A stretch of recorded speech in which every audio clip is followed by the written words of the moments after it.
Hello everyone, students. We are going to discuss grammar part of our question paper. Let's start. Our fourth question: read each sentence. Which part of speech is the underlined word? जो भी इन sentences में underlined words हैं वो हमें बताने हैं कि वो कौन से part of speech हैं. Part of speech कौन कौन से होते हैं? Noun, pronoun, verb, adverb, adjective. हमें ये बताना है कि इसमें क्या है. Our first sentence: Vikram runs very fast. इसमें विक्रम की रनिंग की जो रन जो है वो वर्ब है. रनिंग की क्वालिटी बताई हुई है कि वो बहुत तेज दौड़ता है. ठीक है, क्योंकि यहाँ पे वर्ब की क्वालिटी बताई हुई है, so it is adverb. Next sentence: Ramesh is a fast runner. अब देखो बेटा, यहाँ पहले वाले सेंटेंस में उसकी रनिंग की क्वालिटी बताई थी और इस सेंटेंस में बताई है रमेश की. ठीक है, रमेश नाउन है और नाउन की क्वालिटी बताई है कि Ramesh is a fast runner. जो नाउन की क्वालिटी बताए that is adjective. Third: your words must never wound anybody. तुम्हारे वर्ड्स किसी को भी दुख नहीं देने चाहिए. Here wound is noun, sorry verb. Your words must never wound. हाँ जी बेटा, नाउन तो यहाँ पे ये यूअर तो हमारे लिए प्रोनाउन लगा, किसी पर्सन के लिए हम नाउन यूज़ करते हैं. यहाँ पे वर्ड्स नेवर वाउंड, वाउंड यहाँ पे वर्ब है, भी किसी को दुख नहीं देना चाहिए. Fourth: it is duty of the rich to support the poor. ये अमीर लोगों की ड्यूटी है कि वो पुअर को सपोर्ट करें. तो यहाँ पे पीपल के लिए रिच यूज़ हुआ है. यहाँ पे it is noun.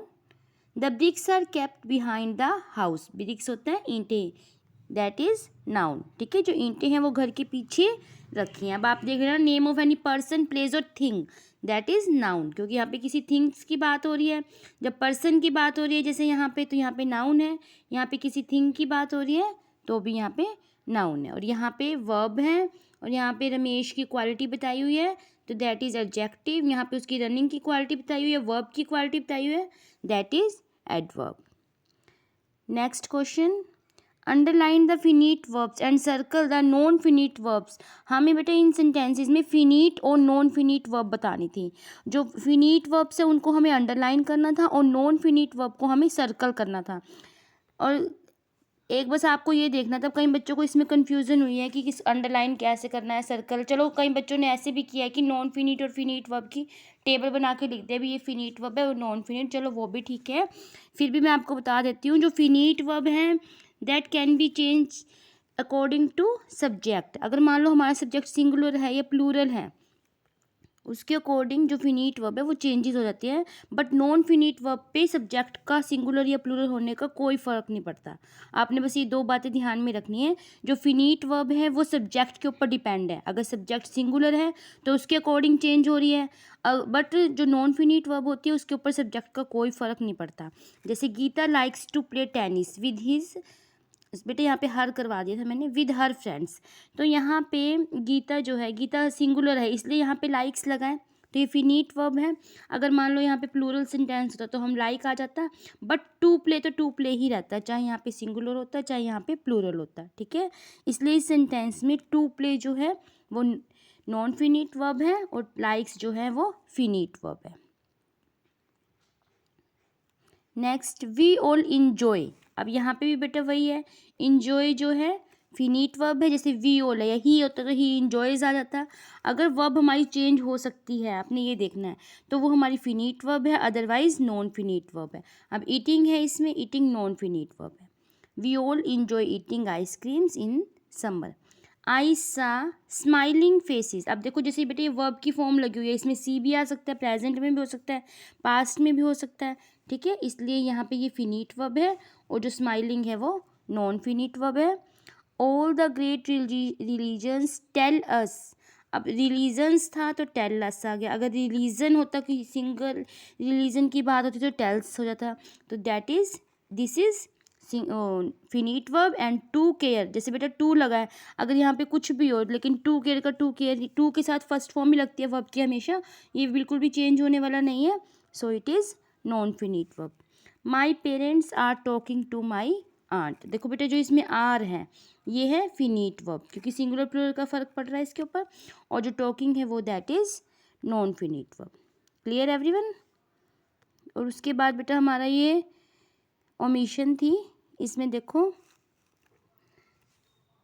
The small town was at the, ये तो हमें गिवन ही था, foot of mountains, most of the, इसमें यहाँ पे ऑफ ओमिशन था, most of the people were farmers, there were traders also, यहाँ पे were, there were traders also in the town, though not rich they were happy and contented, at one time the peace was broken by several robberies, the people were frightened, the mayor of the town called for a meeting to discuss the matter।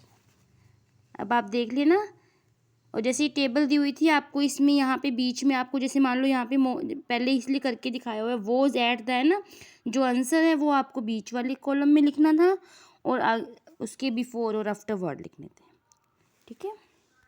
उसके बाद ये हमारा notice थी, notice writing तो आपने की है, एक बार वॉइस भी देख लो। Geeta is writing a letter, इसका सेंटेंस क्या बनना था, a letter is being written by Geeta. कई बच्चों ने बीइंग नहीं लगाया, पूरा सेंटेंस रॉन्ग हो जाएगा बेटा। He has done his work has been done by him. Sita wrote a letter, a letter was written, क्योंकि यहाँ पे सेकंड फॉर्म है तो हमने वॉज लगाना है, फर्स्ट फॉर्म हो तो हमने इज आर एम लगाना है। A letter was written by Sita. Obey your parents, you are advised to obey your parents. Ramesh will sing a song will be sung by Ramesh. बेटा बिल्कुल इजी थे आपके वॉइस, और जो मैंने आपको टेबल करवाई है उस टेबल को आप अच्छे से लर्न कर लो, उस टेबल के अकॉर्डिंग आपको बिल्कुल भी कोई प्रॉब्लम नहीं आने वाली थी, और बिल्कुल इजी वॉइस लगेंगे जिस बच्चे को टेबल लर्न हो गई, ठीक है। Okay students, thank you.